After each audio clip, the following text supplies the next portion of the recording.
মহাভারতের বিশাল কাহিনীতে এমন বহু চরিত্র রয়েছে যাদের কাহিনী আমাদের হৃদয়কে গভীরভাবে স্পর্শ করে। তারা নায়ক না হয়েও নায়কোচিত হয়ে ওঠেন তাদের ত্যাগ, ভক্তি ও চরিত্রের জন্য। তেমনই এক চরিত্র হলেন একলব্য। একলব্য ছিলেন নিষাদরাজ হিরণ্যধনুর পুত্র।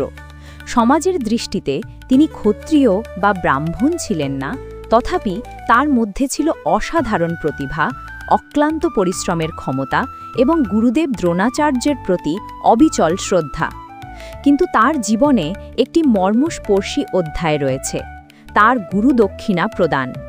এই গুরুদক্ষিণা কেবল একটি আঙুল কেটে দেওয়া নয়, এটি ছিল স্বপ্ন ভাঙার কাহিনী, এক নিঃস্বার্থ ভক্তির কাহিনী এবং সমাজের শ্রেণীভেদ ও বৈষম্যের নগ্ন চিত্র। আজ আমরা বিশদভাবে আলোচনা করব একলব্যের জন্ম থেকে শুরু করে তার সাধনা, তার ত্যাগ এবং গুরুদক্ষিণার সেই অমর কাহিনী। একলব্যের পিতা ছিলেন হিরণ্যধনু, যিনি নিষাদ সম্প্রদায়ের রাজা ছিলেন। নিষাদরা ছিলেন এক প্রকার বনবাসী জাতি, যারা শিকার, বনজীবন এবং অস্ত্রবিদ্যায় পারদর্শী ছিলেন। যদিও তারা সমাজের মূলধারার ক্ষত্রিয় বা ব্রাহ্মণদের মতো মর্যাদা পেতেন না, তবুও তাদের মধ্যে সাহস, বীরত্ব এবং অস্ত্রচালনার দক্ষতা ছিল অনন্য। এই পরিবেশেই জন্ম হয়েছিল একলব্যের। ছোটবেলা থেকেই একলব্য ছিলেন বুদ্ধিমান, চটপটে এবং শারীরিকভাবে সবল। তিনি ধনুর্বিদ্যার প্রতি অগাধ আকর্ষণ অনুভব করতেন। একদিন তিনি দূর থেকে দেখলেন যে হস্তিনাপুরের রাজপুত্ররা মহাগুরু দ্রোণাচার্যের কাছে ধনুর্বিদ্যা শিখছে। অর্জুন, ভীম, যুধিষ্ঠির, নকুল, সহদেব ও দুর্যোধন প্রমুখ কৌরব ও পাণ্ডবরা দ্রোণাচার্যের শিষ্য। তাদের প্রশিক্ষণ দেখে একলব্যের অন্তর জ্বলে উঠল। সে মনে মনে স্থির করল, আমি হব বিশ্বের শ্রেষ্ঠ ধনুর্ধর।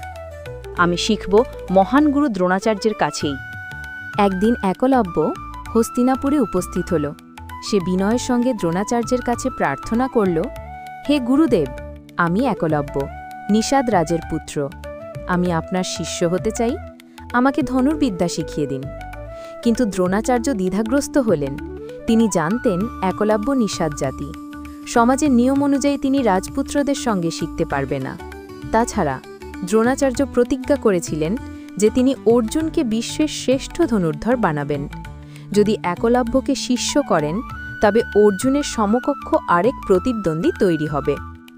অতএব দ্রোণাচার্য বললেন, হে বৎস, তুমি নিষাদ পুত্র, তোমাকে আমি শিষ্য হিসেবে গ্রহণ করতে পারব না, তুমি ফিরে যাও। দ্রোণাচার্যের এই উত্তর একলব্যকে নিরাশ করল না। সে দৃঢ় প্রতিজ্ঞ হল, যদি গুরু আমাকে প্রত্যাখ্যান করেন, তবে আমি নিজেকেই গুরু বানাব। সে বনে ফিরে গিয়ে কাদামাটি দিয়ে দ্রোণাচার্যের একটি মূর্তি গড়ে তুলল। সেই মূর্তিকে সে গুরু মেনে নিল। প্রতিদিন ভোরে উঠে সে মূর্তিকে প্রণাম করত, তারপর ধনুক নিয়ে অনুশীলন শুরু করত। সে নিজে নিজেই কৌশল রপ্ত করতে লাগল। কখনো গাছের ডালে ফল বসিয়ে নিশানা করত, কখনো চলমান প্রাণী লক্ষ্য করত। বছরের পর বছর নিরবিচ্ছিন্ন সাধনার ফলে একলব্য অদ্বিতীয় ধনুর্ধর হয়ে উঠল। একদিন কৌরব পাণ্ডবরা বনে শিকার করতে গিয়ে একলব্যের কুকুরের মুখ দেখতে পেল। কুকুরটির মুখ পুরো তীর দিয়ে ভর্তি, কিন্তু আশ্চর্যের ব্যাপার, একটিও তীর কুকুরটির ক্ষতি করেনি। সবাই বিস্মিত। তারা বুঝতে পারল এমন নিশানেবাজি কেবল একজন অতুলনীয় ধনুর্ধরের কাজ। তারা একলব্যকে খুঁজে পায়। সে তখন ধনুক হাতে অনুশীলনে ব্যস্ত। অর্জুন বিস্মিত হয়ে গেল। তার মনে হঠাৎ ভয় জাগল যে এ তো আমার থেকেও শ্রেষ্ঠ। তবে কি আমি বিশ্বের সেরা ধনুর্ধর হতে পারব না? অর্জুন গুরু দ্রোণাচার্যের কাছে অভিযোগ করল। দ্রোণাচার্য একলব্যকে ডেকে পাঠালেন। একলব্য বিনম্রভাবে এসে প্রণাম করল। তিনি বললেন, হে একলব্য, তুমি তো আমার শিষ্য বলে নিজেকে পরিচয় দাও, অথচ আমি তোমাকে শিষ্য করিনি। তুমি বলো, কার কাছে শিখেছ? একলব্য বলল, হে গুরুদেব, আমি আপনার মূর্তিকে গুরু করে প্রতিদিন অনুশীলন করেছি। আপনি আমার অন্তরের গুরু। এ কথা শুনে দ্রোণাচার্যের মনে দ্বন্দ্ব শুরু হল। তিনি প্রতিজ্ঞবদ্ধ অর্জুনকে সেরা ধনুর্ধর বানাতে। তাই একলব্যের দক্ষতা ভেঙে দেওয়া দরকার ছিল। তিনি বললেন, যেহেতু তুমি নিজেকে আমার শিষ্য বলে দাবি করেছ, তবে তোমাকে গুরুদক্ষিণা দিতেই হবে। একলব্য আনন্দিত হল। সে বলল, হে গুরুদেব, আপনার শিষ্য হিসেবে আমার সর্বস্ব প্রস্তুত। কি চান আপনি?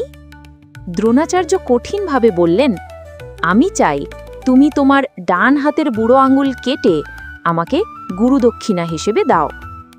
এই কথা শুনে সবাই হতবাক হল, কারণ বুড়ো আঙুল ছাড়া একজন ধনুর্ধরের ধনুক টানা অসম্ভব।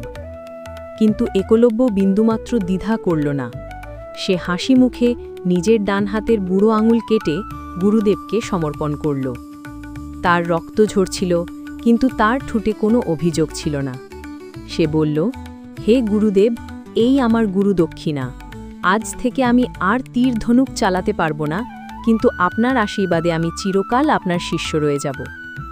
এই ঘটনার মধ্যে লুকিয়ে আছে সমাজের তীব্র বৈষম্যের ছবি। একলব্য জন্মের কারণে দ্রোণাচার্যের শিষ্য হতে পারেনি, তবু সে যে ভক্তি, নিষ্ঠা আর পরিশ্রম দেখিয়েছিল তা তাকে শ্রেষ্ঠ বানিয়েছিল। কিন্তু সমাজের নিয়ম ও গুরুদেবের পক্ষপাতিত্ব তার প্রতিভাকে দমিয়ে দিয়েছিল।